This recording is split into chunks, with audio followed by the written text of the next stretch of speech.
बहुत बहुत प्रणाम।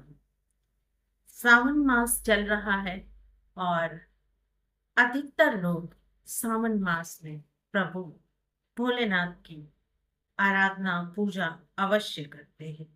लेकिन बहुत कम लोग जानते हैं कि श्रावण मास का शिव जी से क्या संबंध है। तो आज हम इस पे बात करेंगे। सावन महीना बहुत ही पावन माना जाता है। नवरात्रि और सावन एक ही समान पवित्र माना जाता है और पूरे महीने शिव की आराधना की जाती है, जिसमें रुद्राभिषेक भी प्रमुख होता है।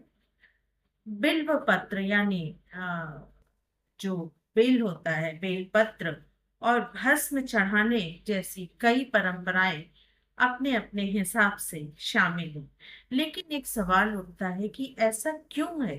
क्यों शिव जी को सावन का महीना पसंद है और इस मास का नाम सावन क्यों पड़ा? तो श्रावण दक्षिणायन में आता है, जिसके देवता शिव हैं।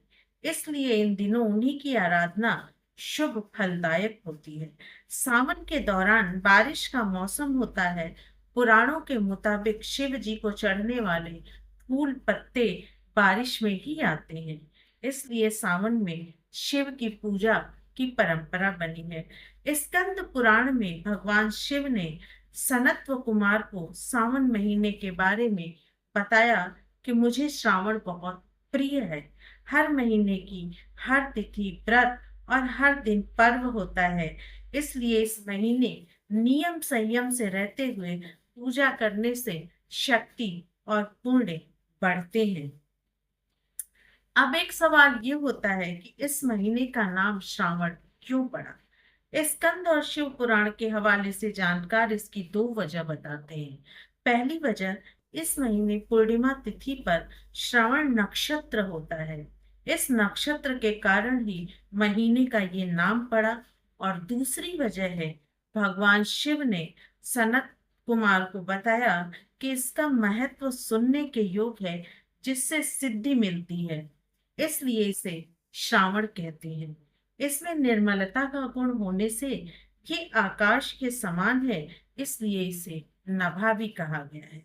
सावन का महत्व बताते हुए महाभारत के अनुशासन पर्व में अंगिरा ऋषि ने कहा है कि जो इंसान मन और इंद्रियों को काबू में रखकर एक वक्त खाना खाते हुए श्रावण मास बिताता है, उसे कई तीर्थों में स्नान करने जितना पुण्य मिलता है।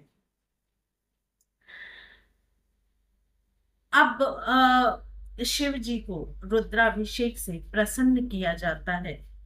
लेकिन रुद्राभिषेक करते क्यों हैं सावन में? हम सबको पता होगा, जिन्हें नहीं पता हो मैं उन्हें बता दूं कि सावन के मास में ही समुद्र मंथन हुआ था, जिसमें हलाहल विष निकला, जिसे भगवान शंकर ने अपने गले में धारण कर दुनिया को बचाया। लेकिन इस जहर से उनके शरीर में गर्मी बढ़ी। वो जो विष पान उन्होंने किया, वो जो विष था उसमें इतना ताप था और उसे प्रभु ने अपने कंठ तक रोक लिया था। इसलिए प्रभु का एक नाम नीलकंठ भी है। जहर इतना तेज था कि उनके कंठ का रंग नीला पड़ गया। उनके शरीर में गर्मी पड़ी। जहर के असर को कम करने के लिए देवी देवताओं ने इन पर जल चढ़ाया। इसलिए शिवलिंग पर अभिषेक करने की परंपरा है। अब बिल्व या बेलपत्र क्यों चढ़ाते हैं? तो शिव जी ने कहा कि मेरे बाएं नेत्र में चंद्रमा, दाएं में सूर्य और बीच में अग्नि का वास है। बिल्व पत्र शिव जी के त्रिनेत्र का रूप है। आपने ध्यान दिया होगा कि शिव जी को त्रिनेत्र भी कहते हैं और तीसरी आंख कहते हैं। अगर खुल जाती है तो तांडव होता है, तहलका मच जाता है। तो स्कंद पुराण के मुताबिक बेल के पेड़ में देवी गिरिजा, महेश्वरी, दक्षायनी, पार्वती, गौरी और कात्यायनी रहती है। इसलिए बिल्व पत्र चढ़ाने से इन देवियों की आराधना भी हो जाती है। अब श्रावण में शिव जी की विशेष पूजा क्यों? तो मार्कंडू ऋषि के पुत्र मार्कंडे ने लंबी उम्र के लिए श्रावण में ही घोर तप कर शिव जी की कृपा प्राप्त की थी, जिससे यमराज भी मार्कंडे के प्राण नहीं ले सके और वो अमर हो गए। इसी वजह से लंबी उम्र पाने, अकाल मृत्यु और बीमारियों से छुटकारे के लिए सावन में शिव जी की विशेष पूजा होती है। शिव जी को भस्म क्यों चढ़ाते हैं? तो शिव पुराण के मुताबिक बिना भस्म के शिव पूजा अधूरी होती है। लेकिन शिव जी भस्म क्यों लगाते हैं, इस विषय में जानकारों का कहना है कि जब दक्ष प्रजापति ने शिव जी का अपमान किया तो सती ने हवन कुंड में जलकर प्राण त्याग दिया। तब शिव जी ने सती की चिता की भस्म खुद पर लगाई। तब से शिव जी को भस्म लगाने की परंपरा शुरू हुई। शैव संप्रदाय और तंत्र से जुड़े लोग शिव जी पर मुर्दे की भस्म लगाते हैं। अब शिव जी से जुड़ी 3 कहानियां हैं जो मैं आप तक पहुंचाऊंगी। लेकिन अभी हम बात कर रहे थे श्रावण मास की। तो श्रावण मास में अब हमने जो आपसे यहाँ पे साझा किया कि जब समुद्र मंथन देवता और दानवों के बीच में हुआ तो बहुत सारी चीजें निकली, बहुत सारे रत्न निकले, शक्तियां निकली और उसी में एक विष निकला। और वो विष बहुत ही जहरीला, बहुत ही तेज था। लोग डर के भागने लगे। तब देवताओं ने शिव जी से, भगवान शंकर से याचना की कि प्रभु, इस जहर के ताप को आप ही शांत कर सकते हैं। तो शिव जी ने उस अ, विष का पान किया मानव जाति की रक्षा के लिए। और उस विष को उन्होंने अपने कंठ में ही रोक लिया, क्योंकि शरीर में जाता तो बहुत हानि होती। और इस वजह से उस विष में इतना तेज था, इतना जहर था कि उनका कंठ नीला पड़ गया और उनका एक नाम इसी वजह से नीलकंठ है। गले में जब उन्होंने इस विष को रोक लिया तो बहुत ज्यादा ताप, बहुत ज्यादा उष्मा, बहुत ज्यादा गर्मी उन्हें लगने लगी।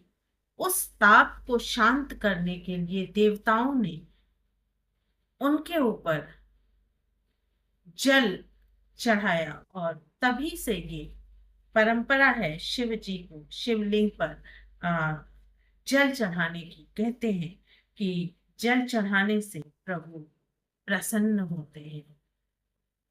प्रभु भोलेनाथ की विधि विधान से पूजा कहते हैं दूध, जल, जल में अगर आपके पास गंगा जल हो तो गंगा जल मिक्स कर ले, मिला ले। अ, जल, दूध, दही, घी यानी देशी घी और शहद, इनसे तो पहले अभिषेक करना चाहिए। उसके बाद उनको बेल पत्र, 3 पत्तियों वाली एक एक समूह की बेल पत्र चढ़ाएं। कनेर या फिर मदार का फूल चढ़ाएं। धतूरा चढ़ाएं जो उनको बहुत प्रिय है। उसके पश्चात प्रभु को अक्षत चढ़ाएं और मिश्री या कुछ भी मीठी चीज चढ़ाएं और उसे प्रसाद रूप में अ, वितरित करें। जब जलाभिषेक या दुग्धाभिषेक करें तो लगातार ओम नमः शिवाय का जाप करें। वैसे तो पुराणों में कहा गया है कि महिलाओं को शिवलिंग का स्पर्श नहीं करना चाहिए, लेकिन आज के समय में कोई इस बात को मानता नहीं है। तो शिवलिंग का स्पर्श करते हैं, आप जल चढ़ाइए, लेकिन शिवलिंग का स्पर्श ना करें। ये जो मैंने पढ़ा है, जो मैं जानती हूँ, वो मैं आपसे साझा कर रही हूँ। बाकी आपकी अपनी मर्जी है। उसके पश्चात ये भी कहते हैं कि शिव जी के पूरे परिक्रमा नहीं करनी चाहिए, आधी परिक्रमा करनी चाहिए। अभी तो नहीं, जब शिवरात्रि के समय शिव जी को भांग भी चढ़ाते। अगर आप काशी में जाएंगे तो आपको दो चीजें जरूर मिलेंगी शिव जी के अर्घ्य पे चढ़ाई हुई, एक तो भांग और दूसरा भस्म। भस्म आरती भी कहते हैं। और भस्म डायरेक्ट नहीं लगाते, एक पतले कपड़े में लेके उसे झाड़ते हुए लगाते हैं। उसके बाद त्रिमुंड बनाते हैं और बीच में एक लाल टीका लगाते हैं। तो ये हमारे प्रभु भोलेनाथ की पूजा मैंने आपको संक्षेप में बताई, आप सबको पता होगा। इसके अलावा अ, ये कहते हैं कि महामृत्युंजय जप अगर आप मन से, विश्वास से, आस्था से करते हैं तो मृत्यु शैया पर भी पड़ा हुआ व्यक्ति ठीक हो जाता है। यानी आपको मैंने जो कथा सुनाई मार्कंडेय जी की, कि यमराज भी पास भटकने की हिम्मत नहीं करता। तो ये था हमारे श्रावण मास की पूजा का विधि विधान। और अवश्य चढ़ाएं। आज मैंने आपसे शेयर भी किया था, और मैं फिर कहती हूँ कि आप ईश्वर को माने या ना माने, लेकिन मुझे लगता है कि आपको 5 मिनट अगर भगवान के पास जाने में लगते हैं तो इसमें आपका कोई नुकसान नहीं है। अवश्य जाएं, सावन में तो जरूर जाएं।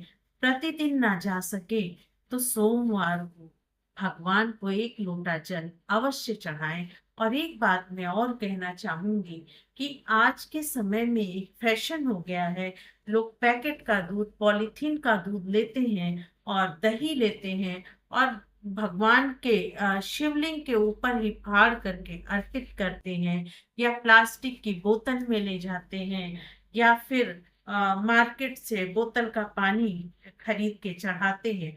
ऐसा ना करें, वो प्लास्टिक है, वो शुद्ध नहीं है। आप कहेंगे कि सामग्री तो उसी में आ रही है, हमारी मजबूरी है।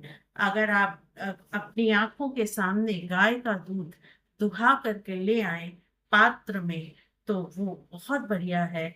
अगर आपके पास ऐसा कोई साधन नहीं है और आप अगर पॉलिथीन का ही दूध लाते हैं तो कम से कम घर में उसे पात्र में खोल के तो ले जाएं।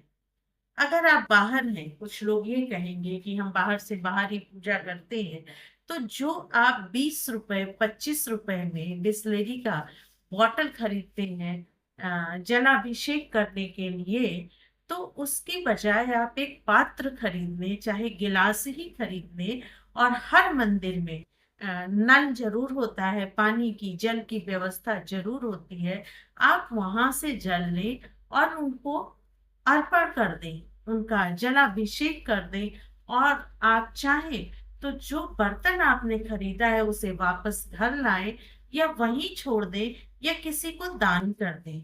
तो कम से कम हम पूजा अ, अ, कोई ऐसा तो है नहीं कि आप रस्म निभाने के लिए किसी से डर के मारे कर रहे हैं। अगर ऐसा करते हैं तो इस तरह की पूजा ना करें, ये मेरी आपसे प्रार्थना है। पूरी आस्था, पूरे विश्वास के साथ आप एक ही चीज चढ़ाएं। आप सारी परंपराएं ना निभाएं। आपको बेल पत्र नहीं मिलता है, कोई बात नहीं। आपको पुष्प नहीं मिलता है, कोई बात नहीं। आपको दूध नहीं मिलता है, कोई बात नहीं। आपको कुछ नहीं मिलता है, लेकिन हर मंदिर में जल अवश्य होता है।